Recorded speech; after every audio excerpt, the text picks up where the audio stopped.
Le trampoline, moi j'ai découvert avant, je faisais de la gym, hein, j'étais gymnaste, j'étais surtout spécialiste d'acrobatie, enfin, disons préliminaire au sol comme on appelait à l'époque. Et en 59, j'ai été nommé à l'ENSEP, à l'École normale supérieure d'éducation physique. Et le jour où j'ai signé mon installation, mon bordereau d'installation auprès de la direction, on m'a dit il y a un colis qui va t'intéresser dans le gymnase. Alors je suis allé dans le gymnase, et qu'est-ce que j'ai vu? Une grande caisse. On a ouvert la grande caisse et on a trouvé un trampoline. Donc, ce qui est amusant, c'est de voir que comment dirais-je, mon entrée à l'INSEP coïncidait avec l'entrée du trampoline. Appareil que je ne connaissais absolument pas. Oui, alors dès 59, j'ai commencé à découvrir le trampoline avec mes étudiants.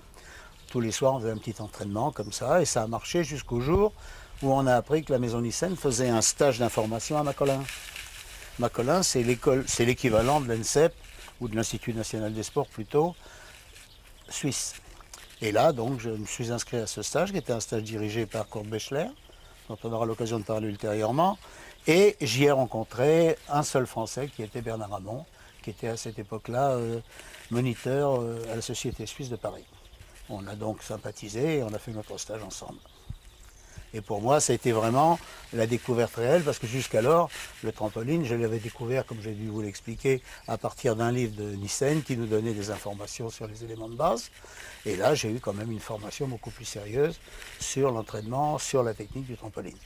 Bon, ben, à Macolin, quand le stage a commencé, on a eu la chance d'avoir des spécialistes déjà d'un certain niveau qui pratiquaient le trampoline depuis quelques années.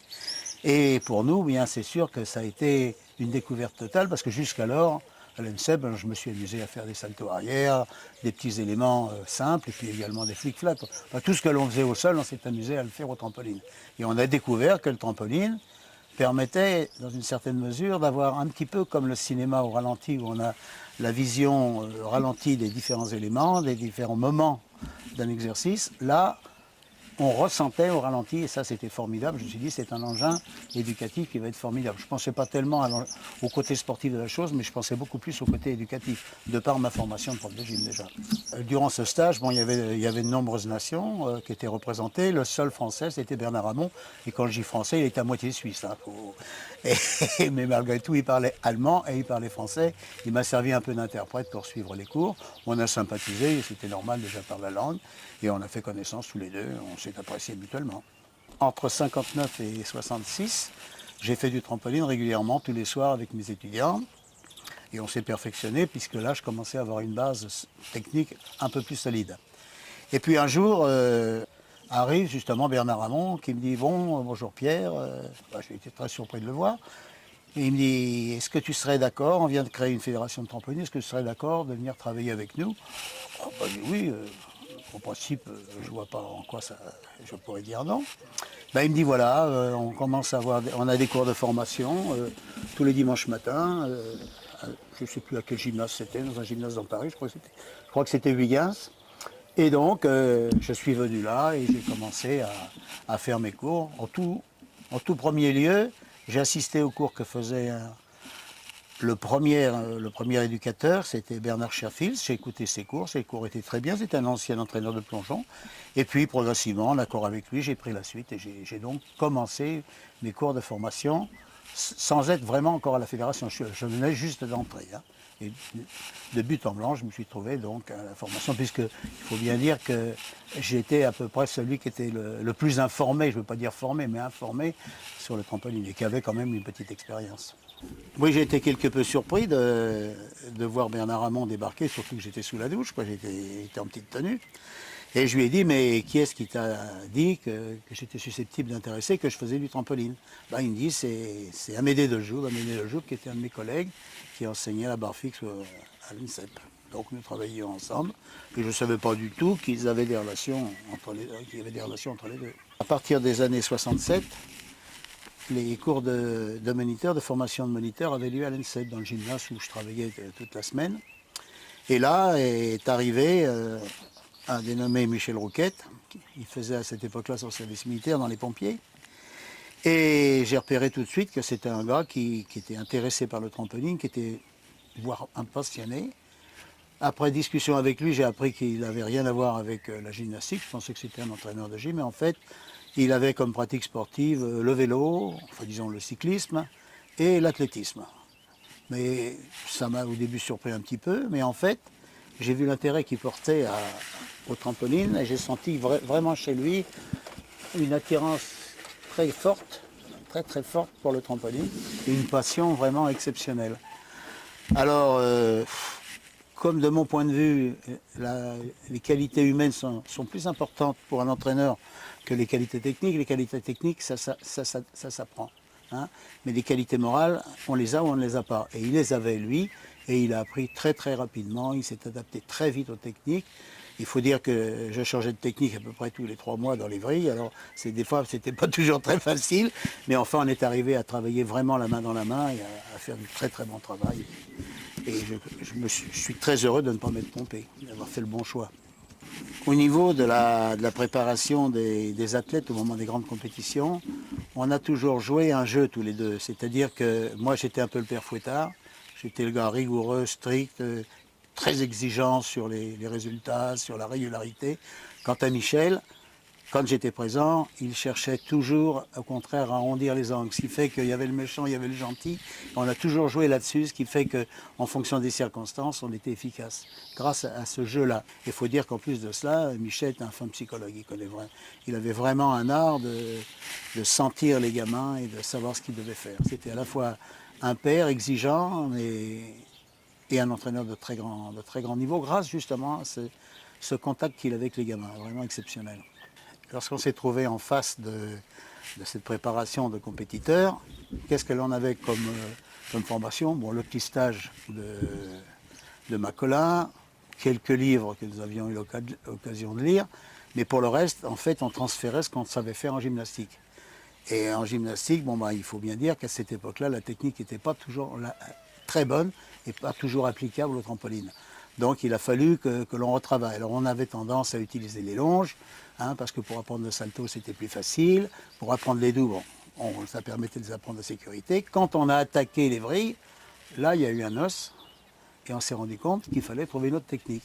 Et en lisant le livre de Jeff Hennessy, qui était l'entraîneur des meilleurs mondiaux à l'époque, un Américain qui était à l'université de Louisiane, et là, on a découvert qu'il utilisait une méthode d'apprentissage qui est la méthode des parties, que lui appelait la part méthode, et que cette méthode pouvait nous permettre d'aborder des exercices de haut niveau sans utiliser les longes, et tout en sécurité, et surtout en donnant une formation très progressive, c'est-à-dire par des situations successives où le trampoliniste acquiert progressivement la figure. Au lieu de chercher à l'acquérir globalement, il l'acquiert par morceaux et il se trouve toujours dans une situation où il pourra se réchapper par la suite. Un exemple, il veut faire un Afinafaout. L'Afinafaout, il manque de rotation. Il va se retrouver dans une arrivée d'eau qu'il a déjà faite lorsqu'il l'a étudié. Donc ça n'est pas une découverte. Tandis que s'il apprenait l'Afinafaout globalement, obligatoirement, s'il y a pour une raison ou pour une autre un manque de rotation ou un pépin, impossibilité de se réchapper, c'est le risque de chute dangereuse. Et c'est en ce sens-là qu'on a travaillé avec ça. Et alors au niveau des vrilles, là, c'est un autre problème, parce qu'il faut dire qu'on avait beau pour une demi-vrille faire un passage de la longe devant le corps, on s'en met là-dedans, c'était un dramatique. Alors on a eu la chance de découvrir, ça a été fait par Jean Nissel, des ceintures à vrille, qui permettaient sans vriller les cordes, de tourner à l'intérieur de la ceinture. Il y a eu plusieurs modèles qui ont été faits. Un modèle qui était gênant parce qu'il était très large, mais qui pivotait parce qu'il était monté sur petit roulement, qui pivotait merveilleusement. Puis après, il y a eu un système avec des ceintures en plastique qui était également utilisable en vrille, mais qui n'était pas aussi efficace. Parce qu'il y avait un frottement important et on était gêné dans le déclenchement de la vrille. Michel, si tu veux, a pris toujours la décision de faire venir l'un des meilleurs trampolinistes étrangers qui voulait bien venir chez nous. Là, il était invité en vacances et on travaillait avec lui et on apprenait des choses. Alors on a eu d'abord un Bounenberg qui avait été dans les meilleurs européens en 69 au premier championnat d'Europe. Et puis ensuite on a eu Paul Loxon, qui lui a été champion d'Europe en 71. Ce qui nous a plu chez Paul, c'était la qualité de son travail, c'est-à-dire qu'en fait, on voyait chez lui à peu près notre idéal technique. On lui a demandé de venir en stage. Et on l'a un petit peu copié, il faut bien le dire. Michel a fait un film, il a pris le livre de Jeff Hennessy et il a demandé à Paul tout simplement d'illustrer physiquement tous les sauts qui étaient dans ce livre et justement la manière dont ils étaient appréhendés avec la part méthode. C'est comme ça en fait que ça nous a permis de préparer nos jeunes au championnat du monde de 72, où c'était très important parce que le but que moi je m'étais fixé, que nous étions fixés plutôt, c'était le fait que nous n'étions pas au niveau pour les libres, mais on pouvait être au niveau pour les imposés. Donc si nous pouvions réussir à obtenir de bons résultats sur l'imposé, ça signifiait que notre technique était bonne. Et ça a été réussi puisque je crois, de mémoire, je crois que Richard s'était classé 4e à l'imposé. Et je crois que c'était Gilles Lebris ou Jean-Michel qui se trouvaient également dans les 10 premiers. Autrement dit, la forme de travail que nous avions prise était la bonne et nous pouvions continuer. Le problème était, donc à partir de ce moment-là, c'était d'augmenter la difficulté, chose qui a été faite puisque dès 73, Richard s'est trouvé champion d'Europe. Pour la petite histoire, un jour, il y a Kurt Bechler qui me dit « Oh, j'ai vu Richard, qu'est-ce qu'il est bien !» Je lui dis « Mais c'est pas Richard, c'est Jean-Michel Bataillon. » Et là, il était surpris, mais il me dit « Mais ils travaillent tous pareil. » Je dis « Oui, c'est la méthode française, ça. » Oui, je pense qu'il y a souvent des confusions quand on parle de part méthode, à la fois dans le déroulement même de cette méthode de travail, d'apprentissage, et également de donner à Jeff Hennessy le rôle de créateur de la part méthode. Il n'a pas créé la part méthode, c'est une méthode qui existait déjà, c'est une méthode analytique au niveau du travail de recherche, qui devient synthétique parce qu'on travaille au trampoline, c'est donc un peu spécial. Mais ce qu'il a fait, c'est lui qui l'a appliqué, qui a eu l'astuce d'appliquer cette forme d'apprentissage au trampoline. Et ça a été vraiment pour nous une révolution parce que ça nous a permis, comme je le disais tout à l'heure, ça nous a permis de supprimer les longes et surtout de faire travailler les jeunes en entière sécurité. C'était sûrement le plus gros gage de sécurité, ça a été justement la part méthode qui permettait toujours de se retrouver dans une situation antérieure connue au cours de l'apprentissage. Ça, c'était très important. Sur cette histoire de part méthode, où justement tous les gens disent que la part méthode c'est Jeff Hennessy, j'ai recherché des bouquins de psycho et justement on parle de la méthode des parties. Et cette méthode des parties, c'est une démarche, en fait c'est une méthode d'apprentissage analytique, mais nous ce qu'il y a de spécial là-dedans, c'est qu'elle n'est pas analytique, la part méthode. Elle est analytique dans l'analyse du geste pour savoir de combien de saltos c'est composé, de combien de vrilles c'est composé, à quel moment elles ont lieu. Et à partir de là, on construit des éléments qui sont des éléments complets et progressifs dans un sens dans l'autre. Par exemple, quand tu fais, je sais pas moi, Barani Balaout, quand Barani Balaout, pour faire sentir un Barani out faire sentir le Barani d'un Barani out, tu utilises le Do, Barani. Ouais. Donc tu vois, là c'est une phase qui est finale, qui n'est pas directement dans la figure, mais qui a un rapport plus ou moins lointain avec la figure. C'est ça l'astuce de la méthode, de la part méthode. Et beaucoup de gens disent, bon j'ai affine à faout, je prends toujours affine à faout, peu importe. Bon, il faut savoir faire un double arrière, mais c'est pas nécessaire en fait. Tu peux dire, il faut savoir faire un salto arrière, il faut savoir faire un salto avant avec une demi-vrille. Comme on se retrouve face en avant, il va falloir très rapidement trouver une solution, donc il faudra arriver dos. Donc on va faire demi-vrille, dos. Bon, et pour après, si on sait faire dos, Barani, Balaout, on place son dos, Barani, Balaout, et si on fait 3/4 Barani, Balaout, on a fait un affine à faout avec une station intermédiaire. Tu vois, c'est ça l'esprit de la part méthode. Et beaucoup de gens se foutent dedans avec ça. Je sais pas d'où ça vient, ça a été modifié. Et si tu regardes dans dans la revue, vous verrez où je fais des séries. Des fois c'est la fin, d'autres fois c'est le milieu, d'autres fois c'est le début, tu vois. Et tu construis, en fait, tu construis ton exercice. C'est un jeu de construction, tu vois. C'est un peu comme l'histoire dans les exercices libres où tu fais des tiroirs. Tu vois, c'est ce jeu-là qu'il faut faire. Et beaucoup de gens qui se foutent dedans parce qu'ils construisent, si tu veux, ils se disent, bon, on va construire progressivement la fine à faout. Non, c'est vrai qu'on va le construire progressivement, mais on peut aller en avant, on peut aller en arrière, on se balade à l'intérieur de la composition. Donc analyse au préalable, voir tout ce qu'il y a dedans qu'il faut connaître, et à partir de là, tu vois, on crée des situations qui sont des situations complètes, globales, quoi, en quelque sorte. Tu rigoles, mais quand je faisais les cours de juge, alors, des fois dans des pays où les gens connaissaient peu de gars, tu vois, alors je commençais à parler, toc, alors tu voyais, je tapais du coude, alors paf, alors là ça commençait à sourire, puis après, ils éclataient de rire, la salle était détendue, c'était parti. Et là, c'était du tonnerre parce que tous les collègues là-bas à la Fédération nationale, ils essayaient, ils n'y arrivaient pas. C'est vrai, ça, tu ne peux pas le faire avec n'importe quelle lunette. Il y a des lunettes qui glissent mieux que d'autres. Puis moi, j'ai de la place pour glisser quand même. J'ai eu la chance de travailler avec la revue Éducation Physique et Sport qui a mis à ma disposition un matériel un petit peu, pour l'époque, très sophistiqué. C'était un robot. Lequel robot était un appareil qui permettait de faire à peu près 8 images secondes. De qualité parfaite, de qualité photographique en format 24-24. Et donc, j'ai utilisé cela. J'ai eu la chance, par l'intermédiaire de cette revue, de participer à pas mal de championnats et même de Jeux Olympiques. Et là, je ramenais régulièrement des séries chronophotographiques que je présentais à mes élèves. Quand nous travaillions une figure, la figure était présentée sur le tableau et ça leur permettait de réfléchir, de discuter sur quelque chose de concret et non pas simplement comme sur des dessins plus ou moins incorrects ou mal faits. Et donc, quand je me suis lancé dans le trampoline, que j'ai eu une responsabilité donc technique, je me suis dit, le meilleur moyen pour comprendre les figures, ça va être de les filmer ou de les photographier en chrono. Et donc, à ce moment-là, j'ai commencé à développer ça et j'en ai fait des séries, de très grandes séries, pour essayer d'obtenir ce que je voulais exactement. Et la dernière fois, c'était la 3e fois, je crois, que nous les faisions, c'était à Dinard, où là, on a fait sur le fronton, on a fait un quadrillage nous permettant de faire des mesures, c'est peut-être beaucoup dire, mais au moins de faire des repérages sur les angles d'incidence au niveau des rentrées de toile et des départs de toile.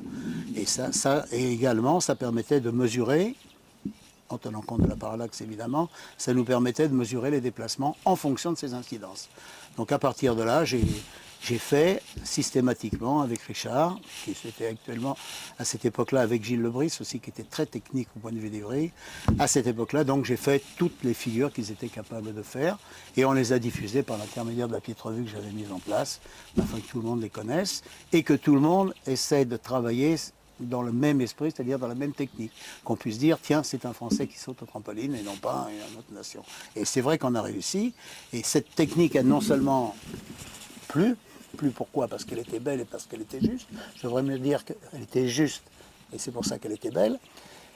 Elle a été adoptée par le règlement. Et c'est à partir de là que, étant donné que j'étais à cette époque-là à la Commission technique internationale, dans le code de pointage, on a fait figurer on a fait des petits dessins, des figurines, permettant justement une aide au jugement et qui était basée à fond sur la technique française. Bon, j'ai eu l'occasion de connaître Georges Nissen. Bon, je l'avais vu dans plusieurs compétitions, puisqu'à cette époque-là, il était invité, jusqu'au jour où on a eu Eric Kinzel comme président, qui ne pouvait pas le voir, et puis qu'il était rejeté. Il restait dans la salle, il n'avait pas le droit de venir sur le podium. Moi, ça m'a toujours choqué, parce que le père du trampoline au niveau mondial, c'est quand même Georges Nissen. Bon, j'ai eu l'occasion de le rencontrer personnellement, j'étais chez lui, à Cedar Rapids, de visiter son usine, qui était d'ailleurs formidable, où il nous a montré tous ses procédés de fabrication. L'ambiance également dans l'usine, où il était précisé celui qui trouve une nouvelle technique pour améliorer le matériel, un voyage à tel endroit, etc. On sentait qu'il cherchait à stimuler son personnel. Bon, en dehors de ça, c'était un grand sportif, un plongeur, un acrobate de grande valeur. Et en 1976, donc, j'avais discuté avec lui et il me disait, il y avait déjà l'IFSA qui commençait à montrer le bout du nez, qu'il faudrait qu'on essaie de fusionner avec l'IFSA et la FIT pour arriver un jour à être olympique. Et lui, progressivement, a été un peu rejeté de la FIT par Eric Kinzel, qui apparemment ne l'aimait pas, je n'ai jamais su pourquoi. Il sentait nettement qu'il était persona non grata. Et à l'IFSA, il s'est retrouvé dans le comité directeur, où là, puisque j'étais rentré à l'IFSA aussi, j'ai eu le plaisir de le retrouver. Et là, on avait la surprise à la fin de chaque banquet que tout le monde demandait à Georges de nous faire un équilibre. Et sur la table, au milieu des assiettes, il nous montait un équilibre en force. Au-delà d'une vrille, les informations visuelles que l'on peut avoir sont... Par contre, certains trampolinistes ferment les yeux. Je crois que Richard faisait cela, il me semble me souvenir qu'il me disait. Il ferme les yeux pendant la vrille, mais il les rouvre aussitôt en fin de vrille, ce qui est quand même peut-être une bonne chose, parce que c'est très désagréable si on a, pendant une vrille rapide, si on a une vision des éléments extérieurs. Ça, c'est excessivement troublant. Beaucoup de gens qui ont perdu, beaucoup de trampolinistes qui ont perdu leur touche, vous disent « j'ai vu le plafond et j'ai eu peur ». Et c'est vrai que quand on voit le plafond, en général, c'est la catastrophe. Donc, je crois qu'au niveau visuel, quand il y a des quantités de vrille importantes, où il est peut-être préférable de fermer les yeux ou de fixer les yeux. Moi, je préférerais de fixer les yeux sur une partie de son corps, mais pas de les fermer. Et dès que c'est possible, c'est-à-dire dès que le mouvement de vrille ralentit, si on peut percevoir la toile, je pense que c'est quand même utile, tout au moins dans la phase préparatoire au landing. Hein. En dehors de ça, c'est différent. Il est vrai que aussi maintenant, avec le niveau de certains exercices, je ne sais pas s'ils peuvent voir grand-chose. Alors on dit de toute façon tu peux rien voir, hein, tu peux rien voir. Non mais il est en fait certain que dans ces grosses vrilles-là, on ne peut pas voir, et de toute façon il ne faut surtout pas chercher à voir. Non, ouais, Hein, parce que de toute façon, si tu vois les rudis, indiscutablement, il ne faut, c'est la faute, je crois que Richard faisait cette faute-là, il ne faut surtout pas regarder la toile, même en barani, il ne faut pas regarder la toile. Il faut, il faut regarder la toile avec les yeux, mais pas avec la tête. C'est-à-dire qu'il faut que la tête reste à sa position normale et que ce soit les yeux qui regardent. Parce que sinon, si on a une extension de tête, on provoque une chaîne d'extension et l'ensemble du corps se cambre. Et là, le Rudolph, il tourne pas rond, hein, il balance. Donc c'est pour ça qu'il faut se méfier. Si on arrive à avoir une vision de la toile, une information de la toile, c'est bon, il ne faut pas chercher à la voir systématiquement. Les informations qui arrivent sont bonnes, aller les chercher dans certains cas, c'est mauvais, surtout au moment pendant la vrille. Je crois que c'est la sagesse, hein, c'est mon point de vue. Dans les premières compétitions, il y avait le nombre de figures était limité, il sautait, je crois, c'est 1 minute, je crois. Et il s'agissait d'accumuler le plus grand nombre de figures. Résultat, il y avait énormément de répétitions, d'une part, et d'autre part, il n'y avait pas d'envol. Il ne cherchait pas à monter, parce que s'il montait, il prenait du temps. Hein. Donc c'était un trampoline qui n'avait absolument aucune valeur. Le gros intérêt des 10 touches, c'est déjà que c'est plus facile à noter. Et puis ça correspond à peu près à un exercice normal. On retrouve ça un petit peu en gym, les 10 éléments, c'est un peu dans cet esprit-là, je crois. Je crois que c'est le fait de 10 touches, c'est pratique à noter puisque ça fait un point par touche.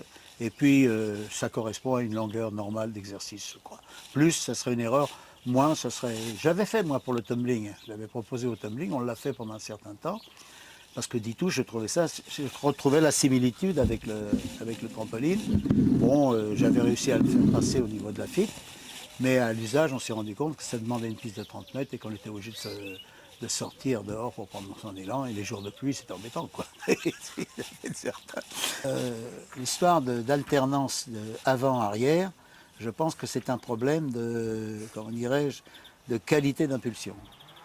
En rentrant en avant, on a le temps de bien repartir en arrière sans rester le corps, le tronc en légère flexion et de repartir. Autrement, ça me fait penser un petit peu, quand on enchaîne des touches avant, comme faisaient certaines filles en particulier, bon, l'amplitude est très baissée, ça fait un peu ping-pong. Hein. On part d'un bout du rectangle, on va sur l'autre rectangle, on fait du va-et-vient comme ça, c'est pas bon. Tandis que l'alternance avant-arrière permet justement des impulsions beaucoup plus contrôlées et permettant, je crois, une meilleure impulsion. Il y a une période où les triples ont commencé à arriver. Et ça a été la folie, il fallait mettre des triples. Et nous, on est parti du principe que peut-être il fallait avant tout chercher à épuiser dans les doubles toutes les possibilités qui étaient offertes par des ventilations différentes de vrilles. Et à partir de là, c'est comme ça qu'on est arrivé à multiplier, et on est arrivé qu'à la fin au triple, que les gens étaient déjà dans beaucoup de triples. Le seul qui faisait un triple pendant un moment, c'était Franck, qui faisait barani haute trifis, et pour les autres, tous étaient sur des doubles, mais par contre avec un sacré paquet de vrilles. hein, c'était ça. Il pouvait des fois y avoir même 2000 heures, hein, un toc et un lait, hein, ça pouvait se trouver. Je crois que c'était ça qui différenciait un petit peu des autres. Il y avait le Baranéo de système dont on a parlé déjà tout à l'heure, c'est-à-dire qu'on cherchait, on prenait une certaine forme dans le déroulement de l'exercice pour que la dernière partie du salto se termine avec une vrille proche du barani pour avoir une vision de toile et une meilleure réception. Et puis également, on mettait l'accent avant tout sur l'exécution par rapport à la difficulté, puisqu'on était passé du coefficient 1 au coefficient 2, puis on était passé au coefficient 3, c'est-à-dire qu'un malheureux déplacement de pied à l'arrivée qui peut compter 2 dixièmes, ça en faisait 6, et 6, ça fait une vrille et demie. Donc il faut quand même réfléchir. Enfin, il vaut mieux jouer la correction que de jouer la difficulté. Et il arrive un moment, on y est en ce moment, c'est que les trampolinistes font très correct et ils font très difficile. Mais ça, c'était à une époque où les difficultés n'étaient pas au niveau où elles le sont maintenant. C'est Richard avec le film Tisonvol qui a été pas mal diffusé. En tant qu'anecdote, on peut dire qu'il y avait un Japonais qu'on a vu sauter, on s'est posé les questions, on s'est dit mais c'est Richard, c'est pas Richard. Puis on s'est aperçu qu'il avait les yeux bridés, on dit non, c'est pas Richard. Et on a discuté avec son entraîneur ou avec lui, je ne sais plus, et il nous a dit qu'il avait acheté le film de Tisonvol et puis qu'il avait copié systématiquement tout ce que faisait Richard, même avec ses fautes, c'est-à-dire avec son cul en sucette. Ah, c'est ça qui était très drôle. Il avait pris les qualités et les défauts de Richard. Le problème des pertes de figure, c'est un problème qui nous ennuie énormément parce qu'en fait, on ne l'a pas halluciné, on ne connaît pas les causes, on a des remèdes, on n'est pas certain qu'ils soient d'une efficacité parfaite. J'avais pris comme thème de discussion à l'acrotante numéro 2, on avait fait venir vraiment des gens excessivement compétents, des médecins, des médecins qui s'occupaient des pilotes de chasse, parce qu'il se trouve que les pilotes de chasse, parfois, ne savent plus piloter leur avion, ils sont paumés. Donc on avait fait venir ces gens-là, on avait fait venir un psychophysiologiste qui était le professeur Paillard, qui est un éminent spécialiste au point de vue psychophysiologie. On a découvert un certain nombre de causes. Dans ces causes, en général, ça se produit toujours les pertes de figure en fin de séance, c'est-à-dire quand il y a de la fatigue, où la tension diminue, ça c'est une chose certaine. Il y a effectivement également des petits problèmes psychologiques, des mauvais résultats à l'école, des accords avec les parents, la petite copine qui est partie, ou des petites histoires de gens-là qui affectent le trampoliniste. Il y a également, et ça faut s'en méfier énormément, c'est la répétition systématique des imposés, faire 10 imposés. On arrive à faire des imposés sans même plus penser à ce que l'on fait. Et c'est là qu'on voit le plafond, qu'il y a un problème qui se pose. Moi personnellement, j'étais partisan du système suivant. Quand normalement, tu dois pouvoir faire un imposé à 9,20. Tu m'en fais. Quand on est à 9,20, on s'arrête. Bon, je n'allais pas jusqu'à épuisement, mais je pense que c'était un bon moyen. Il pouvait se produire qu'il fasse son imposé à 9,20 du premier coup. Formidable. Donc, grande satisfaction à ce moment-là du compétiteur qui se dit, tiens, c'est au poil. Pile, je passe une fois, je fais 9,20. Hein, plutôt que de dire, tu me fais 5 imposés, comme on a tendance à faire, hein, surtout avec les petits. Bon, allez, tu fais 5 imposés. Je pense que ce n'est pas un bon système à cause justement du fait que ça devient la routine, on enchaîne des trucs. Et comme les imposés ne sont pas des exercices difficiles, ce sont des exercices qu'on peut réaliser en pensant à autre chose. Et c'est là où il y a la perte. Et à partir de là, ça devient la catastrophe parce que pour retrouver ça, ça devient très difficile. Alors ils ont essayé, il y a Franck Bardi qui avait fait, puisqu'il avait été victime de ça, le pauvre, on a essayé toutes sortes de systèmes. On change les sens de vrille, on essaie de déconnecter avec les anciennes habitudes, si on peut dire. Alors on change les sens de vrille, on fait toutes sortes de trucs qui perturbent. Ça marche bien ou ça marche pas bien. Il y a une anecdote amusante, c'est au niveau de Jean-Marc Baquin. Jean-Marc Baquin était à la porte de l'équipe de France, il était dans les juniors, mais il était à la porte de l'équipe de France adulte. Il n'avait plus rien à faire, il ne savait même plus faire un tombé assis, c'était dramatique, il en pleurait sur le trampoline. On lui a dit, t'aimes le ski, tu vas aller faire du ski. Il a fait du ski acrobatique. Il s'est mis au ski acrobatique. Et au ski, il a retrouvé ses figures. Il a fait full sur ses skis. Il a refait full sur le trampoline. Donc là c'est pareil, ça a été un changement total de situation. Est-ce que c'est ça qui lui a permis de s'en sortir? On ne sait pas. Mais enfin, indiscutablement, ces problèmes de perte de figure sont terribles, quoi. Il y a aussi des troubles au point de vue vision. Alors, pendant un moment, j'avais pensé que le fait d'avoir privilégié dans la forme de technique qu'on travaillait en France, d'avoir privilégié les repères visuels, je me suis dit c'est sûrement ça qui les perturbe. Puis je me suis aperçu que les soviétiques qui fermaient les yeux, ils les perdaient aussi, des Anglais qui les perdaient les figures également, donc je crois que les causes sont autres que ça. Bon, c'est ce que je pense, hein, mais on n'a pas la solution. Hein, on n'a pas la solution. J'ai été élu à la Commission technique internationale en 1972 à la suite des championnats du monde de Stuttgart. Bernard Hamon également d'ailleurs, lui était élu au comité directeur et moi à la commission technique.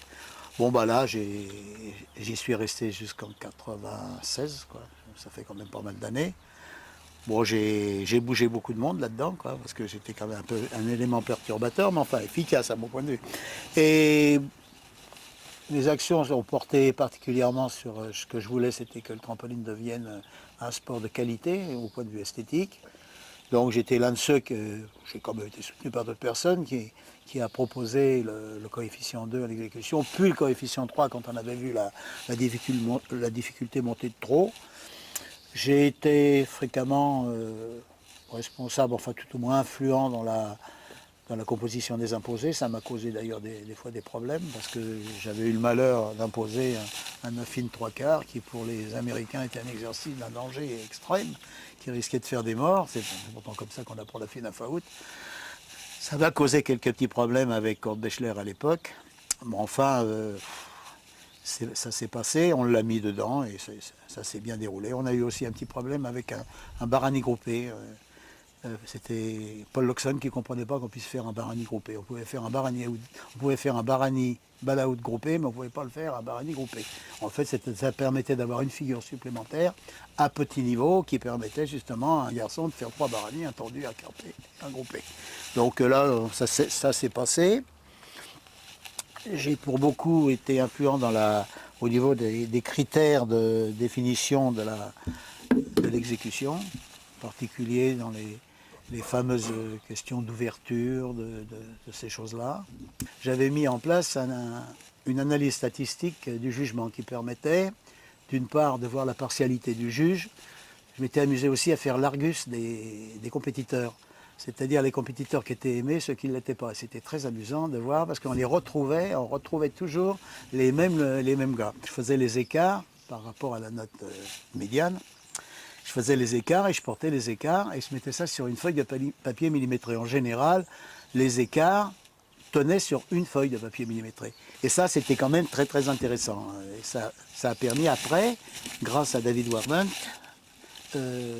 il l'a mis dans l'ordinateur, ce qui fait qu'automatiquement, on avait les statistiques dès la fin d'une série, enfin même d'une série complète, hein, soit des imposés, soit des premiers livres ou des livres, on avait immédiatement justement le comportement des juges et ça permettait de mettre un juge dehors. Bon, j'ai dirigé de nombreux cours de juges internationaux, un peu partout, en France, en Grande-Bretagne, au Canada, en Espagne, au Portugal, aux Pays-Bas, en Allemagne, en Belgique, en Suisse, aux Philippines, en Italie, enfin dans plein de pays. Disons que j'avais la chance, de par mon métier, d'être quand même à la disposition de la fédération. Il était facile de me dégager. Beaucoup d'autres collègues étaient effectivement à la commission technique, mais également avaient un travail qui ne leur permettait pas de se dégager. Donc j'étais souvent envoyé pour faire les cours de juge, ce qui était très agréable d'ailleurs. Et je peux dire que la majorité des juges me sont passés par les mains. Là. Alors au début, ça a été que le trampoline, puis après, comme je me suis vraiment... Moi, c'était le tumbling, c'était la spécialité que je préférais. Je me retrouvais dans la gym. Et là, après, j'ai fait les cours de tumbling. Et puis ensuite, quand je me suis trouvé être aussi à l'IFSA, j'ai essayé de faire des informations de juges, aux juges de l'IFSA, pour que le tumbling évolue dans le sens de la FIT. Parce que je pensais que le tumbling FIT était du vrai trampoline, du vrai tumbling. Si vous prenez par exemple l'IFSA, c'était rondade, triple arrière. Bon, ça c'est de la gym, c'est pas du tumbling. Hein. Alors, pour leur faire comprendre que le tumbling c'était des séries, ça a été long. Puis bon, ça s'est arrangé puisque maintenant ils sont rentrés à la gym et ils sont obligés de suivre ce programme de la FIT. Hein. avec le, comment dirais-je, le service de recherche de l'INSEP. J'ai mis au point un système de jugement électronique qui permettait d'avoir, pour le juge arbitre, de réceptionner toutes les pénalisations données sur chaque saut. C'est-à-dire qu'on avait le contrôle du jugement, exactement ce qui était fait, parce que parfois c'était assez fantaisiste. On voyait une pénalisation de 5 dixièmes où il n'aurait dû n'y en avoir que 3, ou l'inverse. Et là, ça permettait éventuellement de dire au juge, dis donc, il y a quelque chose qui ne va pas, pourquoi tu as mis 5 pour quelque chose? Mais non, c'est 3. Ah bon, je me suis trompé. Enfin, il ne pouvait pas jouer. Alors, à la fin, il cherche, parce que c'est ce qui se produisait souvent, il jouait sur la dernière touche. Mais la dernière touche, là aussi, c'est précisément. C'est vrai qu'entre 1 et 2, des fois, souvent, un grand pas, un petit pas, on ne sait pas au juste. Mais donc, ça nous permettait d'avoir un contrôle parfait. Et mon idée, c'était que ce système-là lui donnait plus d'importance afin que ce soit utilisé dans les cours de juge. Et ça aurait été formidable. Parce qu'on avait immédiatement, surtout que maintenant on aurait même pu envoyer le résultat directement au gars qui s'occupait du cours, on aurait pu faire un cours d'une qualité extraordinaire, avec les gars qui tapaient un truc, toc, c'était formidable. Il n'y avait pas de tricher parce que vous ne pouvez pas regarder, une fois que tu as tapé sur la touche, c'est tapé. On ne pouvait pas revenir en arrière. Le système était bloqué, j'avais utilisé à Paris, ça, au championnat du monde de Paris. Et si par exemple le gars avait mis 3, et puis il s'était rendu compte, merde, ma note va être trop basse, il veut mettre 1, il était obligé de le dire à sa secrétaire, qui appelait le juge arbitre et qui déverrouillait son système. Autrement dit, ils étaient coincés. Alors, évidemment, ça ne s'est pas généralisé. Et puis alors, je ne sais pas comment il s'est passé, paraît-il que moi, quand j'étais parti depuis quelques temps, on a retrouvé les codes dans la boîte à ordures, probablement qu'on ne s'est pas bien rendu compte de l'intérêt de ces choses-là. J'ai été un petit peu au niveau international, responsable du tumbling, et disons que là aussi, au début le tumbling, c'était aussi des séries un peu décousues comme ça, avec des noms, un nombre d'éléments différents selon le choix des compétiteurs, et ça ne permettait pas un jugement valable. Il y a un qui faisait 3 touches et l'autre qui en faisait 15, et donc faisant 15 séries sur une piste, automatiquement les éléments étaient très, très resserrés, il n'y avait pas de vitesse horizontale, donc c'était pas du tumbling, c'était un truc à la gomme. Alors donc j'ai proposé à ce moment-là, c'était ça remonte à loin, ça c'est peut-être, je ne sais plus, en 78 par là, j'avais proposé, on ne faisait même pas de tumbling encore chez nous, hein. Et j'avais donc proposé que les séries soient identiques et que ce soit comme pour le trampoline, qu'elles soient de 10.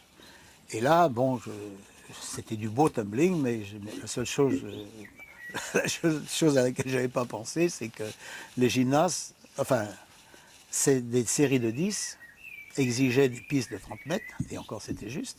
Et à partir de là, on ne peut pas mettre une piste de 30 mètres, il fallait la mettre en diagonale. Mettant la piste en diagonale dans le gymnase, on était coincé pour mettre les trampolines, ou alors il fallait partir de l'extérieur du gymnase, c'était vraiment un problème. Donc on a dit, il faut qu'on revoie le problème, on va faire 8. Alors ça a été une première chose. La deuxième chose, ce que j'ai voulu, c'était que les séries soient spécifiques, c'est-à-dire qu'il y ait des séries à base de salto et des séries à base de vrille, parce que sinon, on avait avant, c'était 2 fois la même chose, ou quasiment la même chose. Tandis que là, on avait des figures, on avait des séries, il y avait la série salto, il y avait la série vrille, il y avait la série mixte. Donc, au point de vue spectacle, on avait vraiment 3 séries avec des caractères différents. Et là, je crois que, d'ailleurs ça continue comme ça, je crois que ça c'était un très très bon choix. Puis je suis intervenu également beaucoup sur la cotation en difficulté des exercices, parce que là aussi c'est un peu l'anarchie, et surtout sur les liaisons, parce que ça, il était important, un flic-flac salto, un tempo salto ou un salto-salto, ça n'a pas la même valeur technique. Donc à partir de là, il fallait graduer ces choses-là. Pour la petite histoire, en 1976, j'avais été plébiscité pour être président technique. Cette position m'avait été offerte par le comité directeur de la Fédération internationale. Et puis j'ai appris que ma fédération n'était pas d'accord, ça allait lui coûter trop cher. Donc j'ai dit, bon, puisque ma fédération ne veut pas, je n'insiste pas. Puis une deuxième fois, ça s'est refait en 88, 90, je ne sais plus. C'était Kurt Bechler, avec lequel j'ai toujours travaillé vraiment en ami, parce que on s'appréciait l'un et l'autre. J'ai eu le malheur de proposer le fameux Affine 3 quarts. Et là, il m'a dit de l'enlever, j'ai pas voulu l'enlever. Ben, il m'a dit, bon, ben, puisque c'est comme ça, je démissionne et je propose David Warden à ta place. Moi, je dis, tant pis, mais je ne changerai pas d'idée. De toute façon, il savait très bien que je ne changerai pas d'idée. Donc voilà, j'ai loupé 2 fois la présidence technique internationale. Ça ne me manque pas parce que, en fait, quand j'avais comme président Kurt Bechler, je faisais ce que je voulais. Et avec David Warden, j'ai aussi fait ce que je voulais, dans le meilleur sens, en collaboration avec les présidents techniques. Hein. Donc, en fait, j'étais plus efficace, puis j'avais quand même pas une maîtrise de l'anglais telle pour me permettre vraiment, si je pouvais parler à la Maurice Chevalier sans problème, j'avais quand même des problèmes des fois pour comprendre des accents un petit peu spéciaux comme certains Américains ou enfin, j'en veux pas, alors on veut pas, mais notre ami Bonnie Davidson, avec son accent du Texas, c'était difficile à comprendre. Quant aux Écossais, je comprenais rien, donc ça posait quand même un problème. J'avais les compétences techniques pour le faire, mais j'avais quand même une insuffisance de ce côté-là, et j'en étais conscient. Donc, pourquoi je suis parti? En 96, on avait voté la fusion avec la FIG, puisqu'on avait eu un petit peu avant, je crois, une entrevue avec Samaranch qui nous avait dit qu'on pourrait devenir olympique, mais que pour devenir olympique, avec une seule solution, on ne pouvait pas mettre un nouveau sport, comment dirais-je, accepter une nouvelle fédération, donc un nouveau sport, mais qu'il était possible éventuellement qu'un sport déjà olympique puisse accueillir une nouvelle spécialité. Et donc on rentrait dans la gym nous donnant quelques places, qui donnaient je ne sais plus exactement, donc ça nous a permis ça. Bon, pour nous, on était arrivé à ce que l'on souhaitait, ce dont on rêvait de devenir olympique. Enfin, disons que la facture a été lourde, quoi, parce que ça nous a fait perdre la fédération internationale, puis ça nous a fait perdre notre fédération nationale, qui était quand même le fruit d'un travail d'une vingtaine d'années, et ça fait vraiment mal au cœur d'avoir disparu comme ça. Alors, je ne me voyais pas du tout retourner à la gym, puisque je l'avais quitté, me plaisant pas du tout dans cette ambiance. J'en ai donc conclu qu'il valait mieux que je démissionne, et puis c'est tout. J'aurais pas pu de toute façon travailler là-bas. Je n'ai pas du tout l'esprit de la fédération de gym. Moi, ce n'est pas les licences qui m'intéressent, c'est les compétiteurs et les résultats. Donc, on ne pouvait pas jouer là-dessus. Hein. Jusqu'à l'obtention de mon diplôme de juge international, on nageait un petit peu dans le règlement. Hein. Alors on apprenait, on faisait régulièrement une rencontre à la foire de Paris, on invitait les Anglais et on faisait une petite compétition qu'on perdait régulièrement puisqu'on débutait. Et là on apprenait, comment vous faites dans tel cas, on fait ça, et en fait c'était ça, on apprenait le règlement comme ça sur des informations. Et il faut dire que le règlement à cette époque-là n'était pas très net. Hein. Ça marchait avec des difficultés A, B, C, c'était pas clair, quoi. Alors donc, on donnait aux gens, à nos moniteurs, qu'on formait comme ça en même temps juge, on leur donnait les informations qu'on avait. Hein. Et je pourrais vous montrer le premier règlement, vraiment il n'y avait rien dedans, quoi. C'était d'un intérêt très limité. Puis après, quand moi j'ai passé mon diplôme, à ce moment-là, on avait un règlement qui tenait la route. Donc, j'avais reçu une formation, j'avais pas une expérience, enfin, j'avais une expérience de juge en gym, donc je savais regarder ce qu'il fallait regarder. Hein. Et quand on s'est trouvé donc avec le règlement, là, on a pu former des juges, leur donner une formation à peu près correcte, et puis après, ça s'est amélioré à l'usage. Quant aux entraîneurs, on leur a fait bénéficier de toutes nos connaissances, quoi, à la fois dans tout ce qu'on pouvait découvrir dans les championnats, dans les relations avec les entraîneurs, dans ce qu'on pouvait lire, dans ce qu'on découvrait, nous, avec les jeunes, etc. C'est comme ça qu'on travaillait. On avait une certaine doctrine, c'était toujours la sécurité et la qualité de l'exécution, en passant avant l'archère de la NIF. Ça a été systématique, toujours. Moi, ce que je voulais surtout, c'est de ne pas avoir d'accident grave avec des gamins en compétition. Parce que ça, il y a eu des accidents très graves, hein, il y a eu des morts. Hein, il y a 2, je ne sais plus les noms, je pourrais les retrouver, c'était des filles qui étaient dans les meilleurs soviétiques à Tulsa. Il y en a une qui est morte et l'autre qui est paralysée à vie. Hein. Donc quand on voit des choses comme ça nous a quand même refroidi parce qu'on s'est dit, on avait déjà du mal à implanter le trampoline en France et on s'est dit, si en plus de ça il nous arrive un accident, une catastrophe, c'est fini, il n'y aura plus de trampoline. Hein, parce qu'il fallait bien se rendre compte qu'on n'était pas solide. Hein. C'était vraiment un tout petit truc, notre fédération. Ça tenait sur quoi? Sur une cinquantaine de compétiteurs et puis 3-4 personnes qui tournaient autour. Hein. Enfin, il y avait combien de clubs au départ? Il n'y avait presque rien. Hein. Donc on avait reçu tous les accords du ministère, c'est-à-dire qu'on était reconnu comme une fédération, mais on n'était pas solide. Les premiers stages que j'ai organisés je n'ai pu avoir le Krebs de Poitiers, par exemple, à partir de 67 ou 68. Je sais que 68, j'en avais un puisque je revenais de Mexico et j'ai immédiatement embragué sur le stage. Alors ça doit être 67 qu'on a commencé les premiers stages dans les Krebs. Et j'en ai pu avoir ces Krebs que parce que je fonctionnais avec l'amicale des anciens élèves de l'INSEP, qui était une association reconnue par le ministère et qui nous permettait d'avoir un Krebs. Sinon, on n'aurait même pas pu avoir de Krebs parce qu'on était vraiment trop petits, quoi.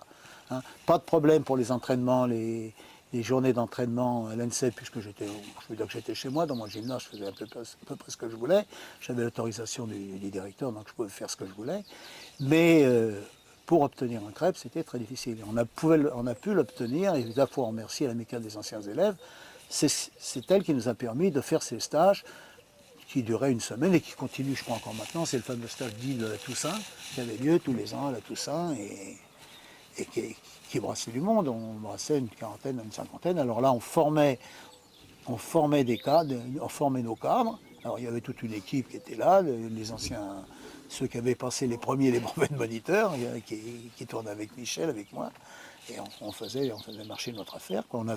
On avait beaucoup de Belges qui venaient régulièrement à nos stages.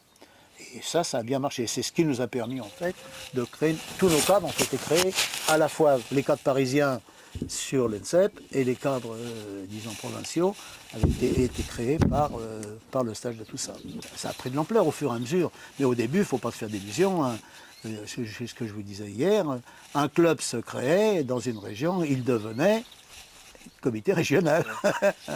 C'est comme ça que ça tournait. Comité régional de Paris, il devait y avoir 3 clubs à tout casser, quoi. Et bon, ça va, ça a été réussi, hein, mais c'est vrai qu'au début, c'était pas facile. En plus de ça, on n'avait pas d'argent, quoi. Au niveau des pôles, il s'est passé la chose suivante.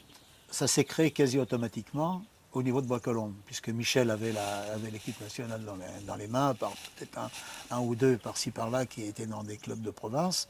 Donc il s'est créé ce centre-là, on y a associé ensuite un sport-études, et ça a tourné comme un centre national. Et puis aux alentours de 82, Michel est parti sur Antibes. Le centre en fait de Bois-Colombes s'est déplacé à Antibes. Et il s'est trouvé qu'à la suite des championnats du monde d'acrosport, la ville de Rennes nous a dit on est intéressé par les sports acrobatiques, on serait d'accord pour construire un gymnase. On a fait une demande, le ministère nous a accordé une subvention très importante pour la construction du gymnase. La ville a estimé que cette somme-là était suffisante et donc ils ont marché pour nous construire notre gymnase. C'est Jo qui a fait les plans, ça a été accepté.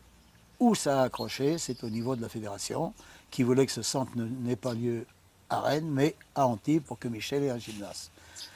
Là, après contact au ministère, j'ai nettement compris que ça ne pouvait se faire qu'à Rennes, parce que c'était un problème politique. Il y avait à droite, c'était à droite à Antibes, c'était à gauche à Rennes, et le ministère à ce moment-là était à gauche. Donc, si on insistait, c'était ou Rennes ou rien.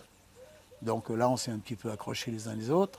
Et puis finalement, Rennes a été accepté, on a construit le gymnase de Rennes, et on en est tous satisfaits. Et parallèlement à ça, Michel, sur Antibes, a réussi à avoir son gymnase, donc tout le monde est content. On a 2 salles spécialisées. C'est vrai qu'à Rennes, elle est plus importante qu'elle n'est à Antibes. Enfin, pour le trampoline, ça va. Tandis qu'à Rennes, on voulait que ce soit un centre aussi tumbling. Donc il nous fallait un gymnase beaucoup plus grand. Là, on a un gymnase exceptionnel. Je l'ai fait visiter à des membres de la Fédération internationale, aussi bien IFSA que FIT. Ils n'ont jamais vu un gymnase de cette qualité-là. Le tumbling nous posait un problème parce que le tumbling était pratiqué dans 2 fédérations. L'IFSA, avec un règlement particulier, la FIT, avec un autre règlement. Ce qui m'a immédiatement inquiété, c'était de dire s'il y a 2 formes de tumbling, la gym risque d'en prendre un, et nous, on aura l'air de couillons là-dedans, parce que, automatiquement, avec les gyms, ils auront un tumbling qui sera supérieur au nôtre. Donc il faut qu'on rentre à l'IFSA. Alors là, ça a été le problème. On s'est renseigné, puis on a appris qu'un dénommé Mathieu Rose, un brave homme qui était à Merlebac, mineur de fond, et qui avait, dans son petit coin, à Merlebach, qui avait créé son petit club, je ne sais plus quel est le nom de son club d'ailleurs, et il avait fondé un club d'acrosport, bénéficiant de la frontière, de la proximité de la frontière allemande, ou qui faisait beaucoup d'acrosport. Il faisait des stages avec eux et il faisait même il participait même aux championnats du monde avec ces jeunes. Et tout ça sur ses deniers, parce que c'était pas une fédération en fait. Il faisait un peu comme nous, lui c'était un club qui fonctionnait en fédération. On est allé le voir, d'ailleurs avec Harry Beck, comme il y avait le tumbling. On est parti en voiture tous les deux, on a été reçus gentiment chez lui. Petite maison de mineurs, vraiment des très braves gens. Et il nous a reçus un petit peu avec suspicion. Il se dit, c'est que ces gars-là, ils veulent me piquer ma fédération, etc. Alors je lui dis non. Il me dit, ce qui vous intéresse, c'est le tumbling, c'est pas l'acrosport. Ben, je dis, l'acrosport, on ne connaît pas. Hein, mais par contre, le tumbling, on connaît. C'est vrai qu'on voudrait bien pouvoir développer le tumbling et adhérer de fédération. Et ben, il dit demain, on le savait d'ailleurs, demain j'ai une compétition d'acrosport. Si vous voulez, restez là, je vais vous loger. Et demain, on ira voir la compétition. On va voir la compétition, ça nous a emballé. Et pourtant, c'était d'un petit niveau. On s'est dit, c'est formidable. Alors là, ils n'avaient pas de tumbling, eux. Hein. Ils faisaient que de l'acrosport. Et puis là, j'ai rencontré Nissen ou un gars comme ça qui m'ont dit, de toute façon, si tu veux monter la fédération, Pierre, il n'y a aucun problème, on vous donnera la fédération. Parce que je savais qu'on était déjà une petite fédération qui tournait. Hein, c'était en 82 quand même, on s'était installé, on a eu des titres, tout ça. Donc c'était bon. Bon, de toute façon, je ne peux pas faire une vacherie à Mathieu Rose. Parce que c'est trop brave type, il s'était démené avec son pognon personnel pour faire tourner son truc. Je dis, de toute façon, Mathieu, tu peux nous faire confiance, tu seras toujours le responsable de l'acrosport, aucun problème. Et puis là, donc en 82, j'avais réussi à faire bouger un petit peu la Fédé, et je peux aller à Sofia, au championnat du monde d'acrosport, et là je rencontre donc le président, tous les gens là-bas qui me connaissaient déjà, parce que c'était toujours à peu près le même monde. Hein. Ils disent, ah, bah, c'est très bien que vous veniez là, j'ai payé en adhésion à la fédération, hein, et à la fédération internationale, et c'est là qu'on a dit, bon, bah, maintenant, il faut changer le sigle, maintenant qu'on a adhéré, alors là, ça ne s'est pas passé tout seul. Il faut qu'on change le sigle. Non, non, les protestants changent le sigle, on dit, quand même, c'est ridicule. Il faut bien qu'on fasse rentrer les sports acrobatiques. Non, non, non, non, le pas. Alors là, c'est curieux, si ça y est, ils vont quand même tout à la porte. Et puis, bon, bah, ça s'est permis de passer, 2 FTSA. Et voilà. Et l'acrosport, ben, on a fait un premier essai, c'était en 86. On avait trouvé des gens qui étaient du côté de Rouen. C'était un gars qui faisait du musical avec sa fille. Et elles ont participé au championnat du monde de Rennes. Et puis il y avait aussi un couple mixte à Rennes avec Schwertz. C'était à la suite de ce championnat que Nissen avait dû dire à je ne sais plus qui, au président, il faut prendre Pierre à la commission technique. Donc je me suis retrouvé à la commission technique IFSA, j'ai été élu.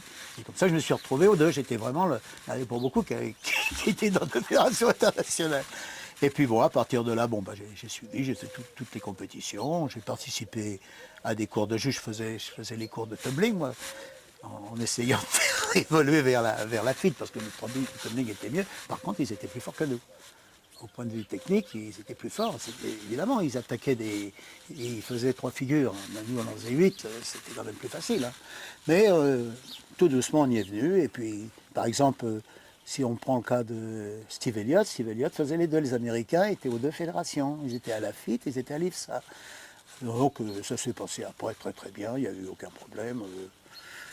Et puis, de notre côté, on a joué le jeu absolument avec Mathieu Rose, c'est-à-dire qu'il était le responsable de l'acrosport, le représentant auprès de la fédération, il était au comité directeur, il était commission des juges, parce que à l'IFSA, il y avait 3 commissions, il y avait un comité directeur, une commission des juges, une commission technique. Moi j'étais à la commission technique, lui était à la commission des juges, et il jugeait depuis je ne sais pas combien d'années, il était réputé comme un juge intègre, impeccable, connaissant bien son truc, et ça s'est bien passé, malheureusement il est décédé là.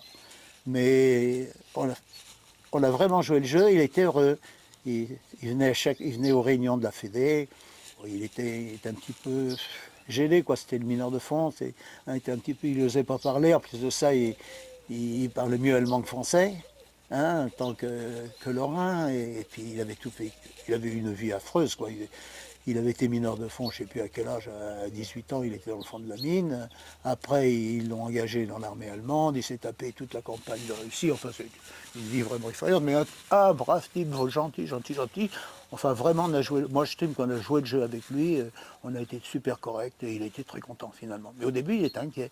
Et il y avait ce fameux gars de Rouen, là, qui dit oh là là, fais attention, Pierre, il veut prendre l'adhésion à la Fédé pour pouvoir développer le tumbling. Ils sont fous complètement de la cross-sport, c'est pas vrai. Moi, je trouve que la cross-sport, c'est une merveille, ce sport-là. Tu ne peux pas trouver plus joli. Et donc, tout s'est bien passé. Et puis après, bon, bah, on a fait venir les Chinois, on a fait venir les Russes, on a fait venir. Après, ça a été le grand pataquès, on a mis le paquet, quoi. Et alors là, on avait dans les mains, on avait vraiment tous les sports les plus spectaculaires, quoi. Donc, on avait réussi, quoi. Il faut dire que le double mini, au début, c'était 2 mini-trampolines. Un mini-trampoline oblique et un mini-trampoline horizontal qu'on mettait bout à bout. Bon, évidemment, c'était excessivement dangereux parce qu'on risquait de se payer les bordures de l'un ou de l'autre. Après, il y a eu un véritable double mini, là, mais autre problème, il y avait une barre en bout qui présentait un danger. Nissen a trouvé le moyen de rigidifier le cadre et de faire un double mini sans truc au bout. Trampolaire a voulu copier son truc, mais comme il était breveté, il n'a pas pu le faire comme ça. Alors il avait mis une barre manivelle, c'est-à-dire que elle était comme ça, ce qui fait que si on mettait les pieds dessus, elle bougeait, mais n'empêche que c'était aussi dangereux. Donc quand j'ai vu cet engin-là, j'ai dit à Trampolaire, à Hack, ça c'est trop dangereux, on va avoir des accidents. Bon, on a mis au début, puisque ça venait de se lancer, on a mis une compétition dans le championnat de France, on a mis une épreuve. À l'entraînement, il y a eu quelqu'un qui a dû se péter les jambes, je crois, une fracture de jambe. Et puis j'ai dit, bon, c'est pas la peine. De toute façon, si on veut l'utiliser comme élément pédagogique, je pense que c'est très valable. Hein, c'est vrai, pour apprendre des rues des trucs comme ça, c'est très valable. Par contre, en compétition, moi, je vois pas tellement l'intérêt. Il y a 2 touches, c'est comme le saut de cheval, on a à peine le temps de voir, et puis pendant 1 minute, on attend que la note sorte. Moi, je vois pas l'intérêt. Je pense qu'il faut qu'on mette l'accent sur le trampo et sur le tumbling et puis la cross-sport, mais ça suffit amplement. Bon, j'ai été suivi. Le gars n'était pas tellement chaud. Ça les emmerdait d'acheter, c'était quand même un engin cher. Hein, parce qu'au début, on a eu l'impression que c'était quand même un engin qui était fait pour le commerce. Hein. Ça donnait un peu cette impression-là. On se demandait ce que ça devait faire là, quoi. Mon action dans le cadre de la FISA, ça a été avant tout de chercher à rapprocher, surtout au niveau du tumbling, quoi, chercher à rapprocher les deux formes de tumbling, c'est-à-dire les deux règlements.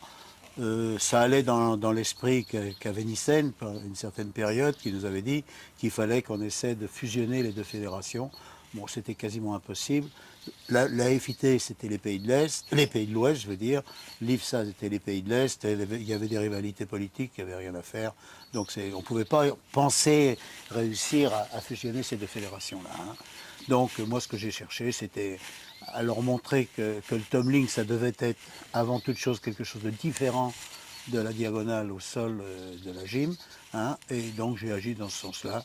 J'ai réussi plus ou moins, mais enfin c'était très difficile. Et je suis intervenu également dans cette conception justement dont on parlait pour le trampoline, c'est-à-dire en particulier sur les back in full, qui posaient des problèmes, où on a eu un ennui comme ça à Rennes avec Christelle Robert. Et là encore, il a fallu que je reprenne mon tableau et je refasse des croquis pour leur expliquer qu'un back in full out, ça peut se faire autrement qu'un salto plus une vrille. Et c'est d'ailleurs souhaitable de le faire comme ça. Ça a été admis d'ailleurs. Enfin, là, c'était plus des bagarres parce qu'elle passait devant la Russe. Hein. Parce que là, ce qu'il faut reconnaître, ce qui était très pénible et très lourd, c'était la partialité des juges, c'était quelque chose d'effroyable. On n'a jamais vu ça. À la FIT, bon, ça tirait un petit peu, mais là, vraiment, en IFSA, c'était vraiment effroyable. Ils arrivaient à bloquer, à mettre des 9,90, on pouvait plus noter, on s'en sortait plus, il aurait fallu passer au-dessus de 10, comme en gym d'ailleurs. On retrouvait ces systèmes-là, ils attaquaient trop haut au départ et après on était coincés. Je faisais ces études techniques, j'avais des photos, et si on voulait que ce soit efficace, il fallait justement diffuser. Alors donc je me suis lancé dans une petite revue. Alors au début, ça s'est fait à la Ronéo. on avait de l'encre partout. Enfin, moi, je revenais, j'étais noir comme un charbonnier. Bernard, il était avec des manchettes, il restait blanc, impeccable. Je ne sais pas comment il faisait, moi j'en avais partout.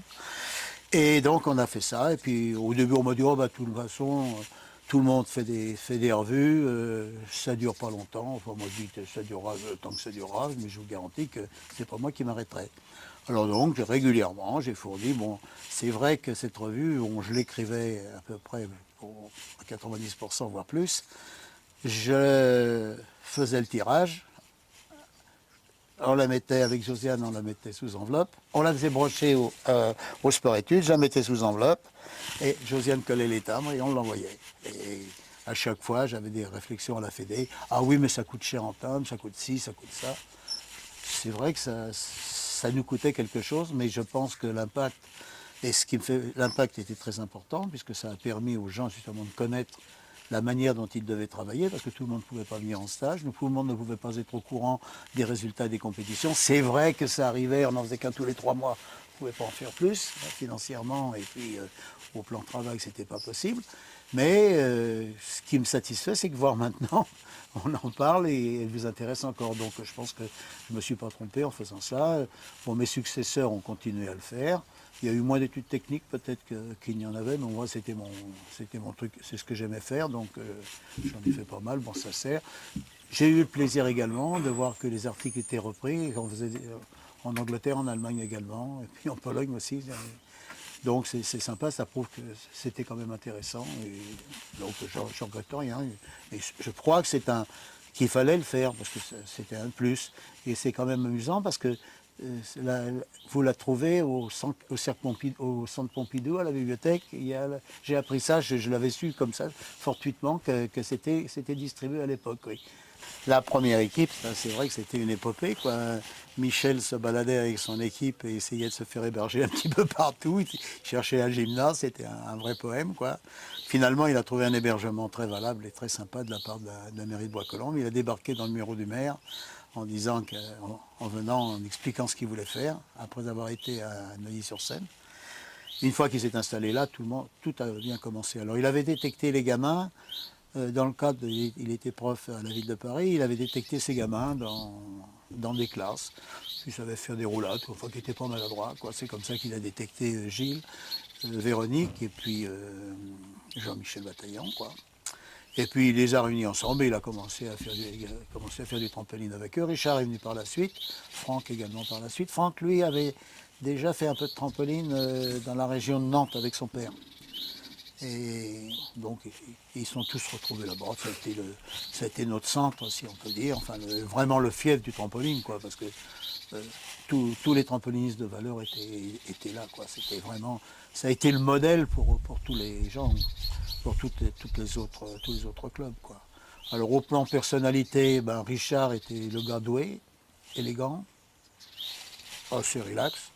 Jean-Michel, c'était le bagarreur têtu, quoi qu'il arrive, il fallait qu'il réussisse. Hein, c'était tête de cochon, on peut dire. Avec Michel, de temps en temps, ça pétait, hein, ça pétait des flammes. Gilles Le Brussu, très doué, mais super décontracté, relax. Il était toujours content de lui, il n'y avait pas de problème. Et Véro, elle l'a très bien dit dans son interview, quoi. Fallait qu'elle se conduise comme un garçon, elle était au milieu des gars, il ne disait pas de cadeaux. Hein, et c'est ce qui a plu à Michel, c'est pour ça qu'en fait, il n'a pas eu tellement de filles à entraîner, c'est parce qu'il avait affaire à un garçon qui acceptait une certaine rudesse dans l'entraînement. Il aurait eu une fille vraiment très poète, ça n'aurait pas marché longtemps, hein. C'est sûr, quoi. Quant à Franck, lui c'était un besogneux, sérieux dans ses études, sérieux dans l'entraînement, qui n'avait pas évidemment la ligne d'un Richard ou d'un Gilles. Mais gars consciencieux, bosseur. Bon, c'est une belle petite équipe, quoi. Hein, il est arrivé la deuxième équipe avec les Colas, les Péans et tout ça. Ça a été la deuxième série, quoi. Ce qui est amusant, c'est bon, on leur a donné des bases aux entraîneurs, mais il est un fait certain qu'en fait, ils ont appris leur métier sur place, quoi, avec les gars, à coup d'erreurs, de réussite, d'erreurs, de réussite, et puis ça s'est passé comme ça. Il n'y avait pas la doctrine française, elle est arrivée un peu pareil pour nous, quoi, par la suite. Hein, on a fait nos classes pour tout doucement arriver au niveau où on est arrivé, quoi. J'ai été obligé de revenir un petit peu en arrière. Au niveau de la première équipe, il faut dire aussi, à cette époque-là, on avait des gros problèmes avec la technique des vrilles. On ne savait pas exactement comment déclencher les vrilles. Alors on avait regardé ce que faisaient les plongeurs, on avait fait venir, il y avait un Allemand, on avait étudié la manière dont il faisait ses vrilles, on cherchait. Et en définitive, je prends le cas de Jean-Michel et de Gilles, ils ont dû subir à peu près au moins 3 ou 4 techniques différentes de vrille parce qu'on cherchait, jusqu'à temps qu'on trouve la bonne. Hein, et alors là, pour eux, c'était relativement pénible parce que c'est pareil, nous, on nageait. Hein. Alors on entendait toutes sortes de trucs, les bras par-ci, les bras par-ça, c'était infernal, il faut le faire en l'air, il faut déclencher en l'air, il faut déclencher la toile, jusqu'au jour où on a su vraiment comment apprendre les vrilles et puis mettre cette technique-là en place. Mais au début, c'est vrai qu'ils ont utilisé, je ne sais pas combien de formes de vrilles, tous les mois ou tous les 2 mois, je revenais voir bien Michel, je lui dis, tu sais, ça va pas, ce truc-là, il faudrait qu'on voit ça. Alors on faisait des essais, et puis finalement on est arrivé à une technique très pure, bon, bah, maintenant ça va. Mais au début c'était difficile, et ils ont vraiment servi de cobaye, hein, ça faut être honnête. Concernant maintenant les résultats, bah, disons que ça a été vraiment une satisfaction totale, puisque 72, comme je l'ai dit tout à l'heure, je m'étais fixé comme objectif que l'on ait une note en imposé permettant de nous rendre compte que la technique que l'on utilisait était bonne et qu'elle plaisait. Pour 73, championnat d'Europe à Édimbourg, là, ça a été formidable, il a très bien travaillé et on a eu la surprise d'avoir le résultat. C'est vrai qu'on ne s'attendait quand même pas au titre de champion d'Europe. Et puis après, ça a été 74. Les Américains s'étaient déjà fait battre à Stuttgart par Paul. Paul n'était pas présent. Donc c'était pour nous une opportunité très importante. Les Russes n'étaient pas présents puisqu'il y avait l'histoire d'apartheid. Donc pour nous, c'était une chance. Et il s'est trouvé que il avait très bien marché pour les éliminatoires ou les qualificatifs, c'est plus gentil. Et à partir de là, il est arrivé à un orage, on n'a jamais vu un truc pareil. Tout le monde était paniqué, la foudre tombait, c'était une toiture en métal, ça faisait un bruit là-dedans. Et le Richard, imperturbable, impérial, il n'a jamais été aussi heureux qu'avec ce temps-là. Il nous a fait un exercice extraordinaire. Et finalement, on s'est retrouvé gagnant. Alors là, c'était la joie. Moi, j'ai fait un striptease le soir. Tout le monde était malade de rire. On était complètement déchaînés. On se demandait ce qui nous arrivait. C'était fabuleux quand même. En peu d'années comme ça, arriver au titre. Le championnat d'Europe, on pouvait dire on avait eu un coup de peau, mais le championnat du monde, on regagner. Puis après, quand on pique à tout ça, c'était fabuleux. Parce que quand on pense pour tout ça, qui s'était permis de mettre le pied sur le cadre, ce couillon-là, à la dernière touche, et puis qui fait quand même équivalent, enfin, qui fait match nul, enfin pas match nul, mais ex aequo avec Yannès, c'était extraordinaire, quoi. Que normalement, il lui mettait 2 points dans la vue, quoi. Normalement, c'était extraordinaire. Je me souviens, il y a eu la réception à la mairie, enfin, à l'hôtel de ville de Johannesburg, et ils ont vu entrer le père Nicholson, noir évidemment, et avec sa femme, noire également. Et là, on a vu le maire avec sa grande médaille, là, commencer à faire la gueule, et puis quelqu'un est venu lui dire, mais c'est le professeur, c'était un professeur de médecine, en plus de ça, un grand cancérologue, son père. Alors, ils ont expliqué que c'était la fille d'un compétiteur, et que lui, c'était qui fait que ça. Mais on a senti qu'il y avait un froid. On a senti, parce qu'à cette époque-là, c'était net. Hein.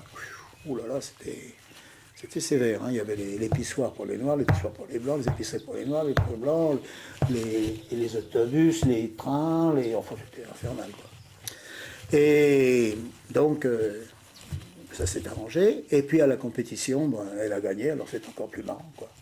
Parce que finalement tout le monde l'applaudit parce qu'elle avait très bien travaillé. La nouvelle équipe, hein, donc tous les anciens étaient partis, quoi. On s'est donc retrouvé avec une équipe totalement nouvelle. Avec Colas, avec Péan, Pioline, c'était une équipe toute jeune. On a attaqué les championnats juniors avec eux. On sentait nettement des qualités qui perçaient chez eux. Aussi bien Pioline, c'était surtout Colas qui paraissait être le meilleur à ce moment-là. Lui était cabochard aussi. Hein. Il y a un cas. tout doucement, l'équipe s'est soudée, a monté. Alors, il y avait le trio de base qui était donc Pioline, Colapéan, auquel, selon les sélections, entraient d'autres compétiteurs qui sont venus. Alors, il y a eu Barthaud, Hubert Barthaud, il y a eu Laurent Manfray, exactement. Bah, Laurent Manfray, Gilles Saunier, oui, il y a eu tous ces gamins-là. Passemar également, il y a eu Studoni, je crois aussi. Ah, il y a eu tout. C'est pourquoi je dis, il y a eu le trio de base qui était vraiment Pioline, Colapéan et, quand je devais dire Quatuor, parce qu'il y avait Manfray. Et puis à cela, c'est en fonction des sélections. Il y en a qui arrivaient, qui repartaient, en fonction de ce moment. Donc bah, tout doucement, ça a monté, quoi. Et puis on a senti venir Pioline tout doucement, là, qui perçait. En synchro, il se défendait pas mal non plus.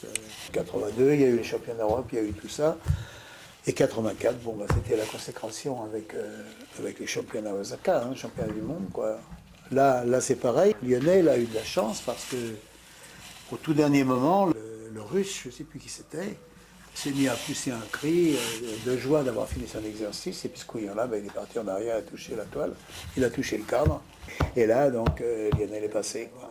Et puis il a réitéré brillamment à Paris. Non, c'était bon. Avec le tumbling, on s'est trouvé avec une équipe féminine qui venait de la gym. C'était les filles Robert, les deux sœurs. On avait Pascal et Ouzan, Christophe Lambert, Didier Semola, et puis le garçon de Castres, j'arrive pas à me souvenir le nom. Ça formait une bonne petite équipe dans les mains d'Éric Beck, qui était un genre de second roquette, quoi, c'est-à-dire qui menait son équipe, qui était un passionné, et qui sacrifiait tout à l'équipe, quoi. Hein. Et les résultats, bon, bah, que ce soit la FIT, que ce soit l'IFSA, il fallait s'adapter, c'est-à-dire qu'en fait, on avait une double préparation. La même année, on avait le championnat et on avait des règlements différents, ce qui n'était pas marrant du tout. Hein, parce que la FIT, c'était les séries de 8. La FISA, c'était des éléments difficiles sur un nombre d'éléments réduit, donc il fallait mettre ça sur place et c'était pas facile au niveau de l'entraînement. Il a eu beaucoup de mérite à ce sujet-là. Les résultats sont venus rapidement. On a eu avant, il ne faut pas oublier non plus, Isabelle Jagueux et Sandrine Boucher, hein, qui ont fait Paris. Toutes les deux venaient de la gym, et puis la sœur, donc la sœur, je ne sais plus comment c'était le prénom de la sœur de Christelle. C'était Corinne. Toutes les trois, bon, ça formait une belle équipe. Hein. Elles se sont bien défendues au championnat du monde à Paris. Il n'y a pas eu de problème, il y a eu de bons résultats à ce niveau-là. Et puis après, il est apparu Pascal Eouzan. Alors lui, bon, bah, c'est vrai que c'était un cas. Celui-là, il était super doué. Il a fait des choses merveilleuses. Et ben, il nous a ramené. On s'est imposé, en fait, au tumbling comme on s'est imposé au trampoline. On a proposé une forme technique qui était propre, qui faisait appel justement au principe qu'on avait défini pour le trampoline. Les gars l'ont bien respecté. Là aussi, on s'est bien défendu. Et les résultats qui sont arrivés, bon ben, on les espérait, on les a eu. Moi, je crois que c'était une réussite vraiment de tumbling. Moi, je me suis régalé parce que bon, ben, c'était ma spécialité, si on peut dire. C'était pas du tumbling, mais on faisait de la série acrobatique, c'est-à-dire on mettait des tapis de coco. C'était pas très élastique et ça faisait mal quand on tombait dessus. Et bon, on faisait de la série acrobatique. Donc quand j'ai découvert le tumbling, moi c'était un régal pour moi parce que je rajeunissais, je retrouvais l'esprit des trucs que je cherchais à l'époque, mais pas à ce niveau-là évidemment. De toute façon, on ne faisait pas de vrille. Hein. Ça se limitait à un demi-tour salto, quoi. Cal, c'est vrai, ce sont ses résultats, mais pour moi, je reverrai toujours. J'étais juge à ce moment-là. C'est son accident qui était pour moi vraiment traumatisant. Ça a été effroyable. Des fois, j'ai eu l'occasion de revoir la cassette. C'est quelque chose d'effroyable. Le bruit que ça a fait, j'en ai laissé tomber le crayon, j'en étais malade. Ça a été vraiment affreux. On s'est trouvé avec ce gars qui souffrait. Mais alors, par contre, il a une force de caractère. Et je me souviens, Denis Barrault, justement, le médecin avec lequel on a travaillé pour Acrotramp, m'avait dit il refera les championnats du monde et il sera champion, et il sera de nouveau champion du monde. Quand on pense à ce qu'il avait, hein, fracture du fémur, enfoncement de la cavité cotyloïde, le genou, je crois, était en l'air. Enfin, c'était quelque chose d'effroyable. Jamais je pensais qu'il aurait marché normalement, moi. Et il a été bien soigné en Allemagne au départ, disant que les premiers soins ont été faits dans de bonnes conditions, et puis on l'a transporté là-bas.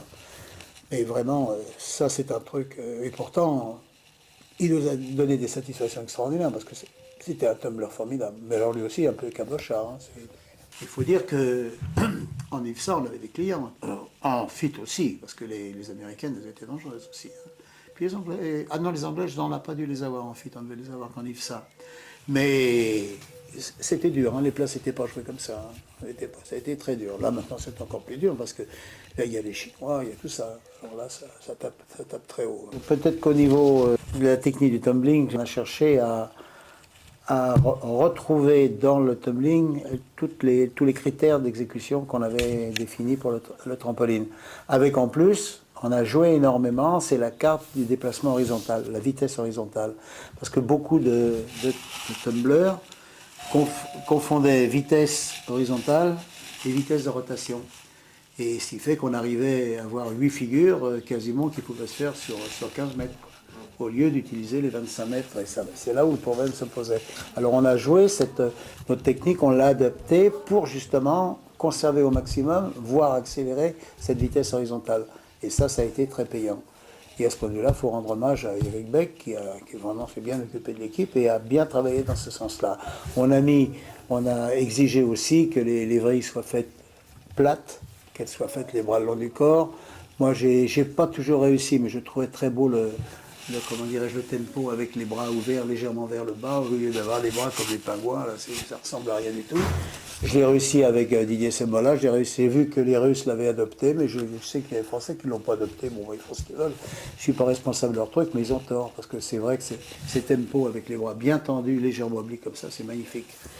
Donc ça n'a pas été fait. Donc il y a des petites choses qui ne sont pas toujours passées. En fait, Beck, c'était un nouveau Michel, quoi, avec un caractère différent, mais aussi efficace, aussi passionné et vraiment un type de valeur. Quoi. Au niveau féminin, c'est vrai qu'on a eu beaucoup plus de problèmes. Le problème, déjà, c'est que Michel n'entraînait pas les filles, en dehors de Véronique, et j'avais pas vraiment d'entraîneur pour les filles. Alors j'ai demandé, j'avais Yvon Lavigne à Moulins, qui entraînait Nadine Comte, qui l'a sorti et qui l'a entraîné, qui faisait du très bon travail, mais elle était un peu seule dans son club, puis elle n'était pas toujours facile non plus à entraîner. Et de l'autre côté, j'avais demandé à Georges Rivoal, j'ai dit écoutez, essaie de me trouver des filles, parce qu'on manque de filles, et comme Michel préfère les gars, si tu pouvais toi entraîner les filles, et donc il s'y est mis, il nous en a sorti pas mal, il nous a sorti les deux sœurs Boitel, Nathalie Leroy, il y a eu la petite Bessège qui travaillait pas mal. Hein. Mais on n'a jamais eu vraiment une équipe féminine super pointue, c'est vrai, je ne sais pas pourquoi. Je sais pas pourquoi, est-ce que c'est parce que c'est pas Michel qui s'en occupait, est-ce qu'on n'avait pas une détection suffisamment efficace? En tumbling, ça a marché, on était super. En trampoline, bon, on n'était pas nuls, hein, on avait quand même de bons résultats, mais enfin, on n'a jamais eu de titre.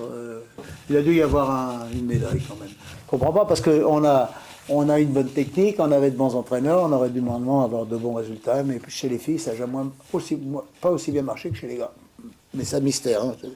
Et puis il y avait ce problème, c'est qu'on avait des filles comme Nathalie et Nadine, qui étaient vraiment des compétitrices efficaces, qui sautaient très haut, et comme on ne faisait pas jouer la recherche de l'amplitude, on a peut-être été un petit peu désavantagé, peut-être qu'il aurait fallu qu'on reste à une hauteur plus basse avec du ping-pong, en jouant du avant-avant, peut-être qu'il aurait fallu jouer ça, mais c'était pas du tout notre optique technique, donc on n'a peut-être pas appliqué la technique qu'il aurait fallu pour les filles, c'est possible. Non, je ne regrette rien. Non, je crois que les choix qu'on a faits, bon, ils ont prouvé qu'on avait des résultats. Donc, 4 champions du monde, c'est pas mal. Donc, en 10 ans, il faut les faire. Et c'était bien fait parce que 74, 76, 84, 86, bon, moi je pensais qu'on allait voir 94, 96, mais non, ils se sont trompés. Donc, on a quand même bien tourné. C'est vrai, on avait pris un cycle de 10 ans, c'était bien. Non, j'en regrette rien. J'ai passé vraiment, enfin, au point de vue Des relations avec les jeunes, j'ai eu du plaisir. J'ai des relations avec mes entraîneurs, j'ai eu du plaisir. Au niveau de la Fédé, des fois, c'était dur, mais c'est normal, c'est le travail d'un DTN. On est là pour récupérer les coups, hein, pour pas se faire d'illusions.